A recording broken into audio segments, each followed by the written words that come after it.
Mahesh is part of a disruption, a buzzword coursing through the streets of Bangalore. His life, he says, has taken a U-turn because of Ola. I was told about Ola by my friends, that it is a good way to earn money and there is benefits.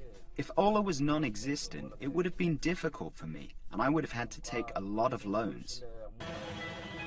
Ola is India's largest and most popular ride-hailing app, averaging, they say, 750,000 rides a day in over 100 cities.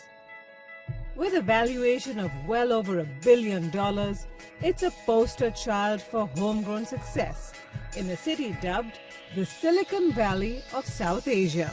Every programmer, every good designer essentially makes his way to Bangalore once in his life, and that's the kind of gravity that Bangalore has in the technology and the startup ecosystem. Cut through the traffic-clogged streets and manicured lawns with glistening office buildings house some of the country's top IT talent. Once a back office to the world, made famous by its call centers, a renaissance is happening here. Unlike the Valley, which solves in a big way for global issues, what's emerging in India is a lot of companies focusing on Indian problems to solve for at scale. Right, so we're talking about a lot of hyperlocal startups looking at solving one problem and doing it very, very well. Being an Indian company, a homegrown Indian company, does that give you a competitive edge? Because you're not alone in this space. You Correct. do have competitors. Absolutely. I think what makes all the difference is the fact that we solve with a customer or the end customer at the center of the product. We have not tweaked a product to suit these guys, but we've actually built a product ground up for them. The key is understanding what locals want. Many Indians prefer paying cash, so that's what Ola lets you do.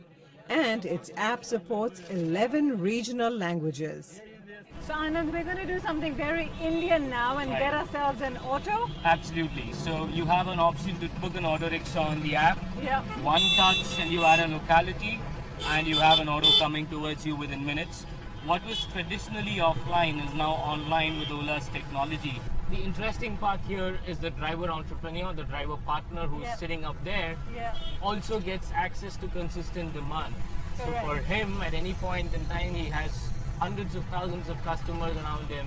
He doesn't having have an to app. waste time looking for a customer. True. So an average auto driver today in a city like Bangalore earns about 40 to 50% more than what he used to earn before.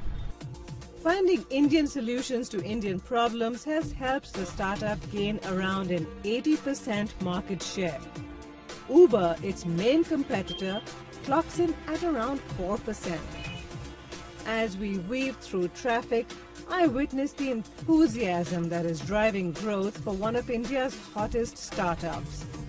It's more than just a ride to Ola. Instead, the hope is to make the personal car obsolete for 1 billion Indians. Malika Kapoor, CNN, Bangalore.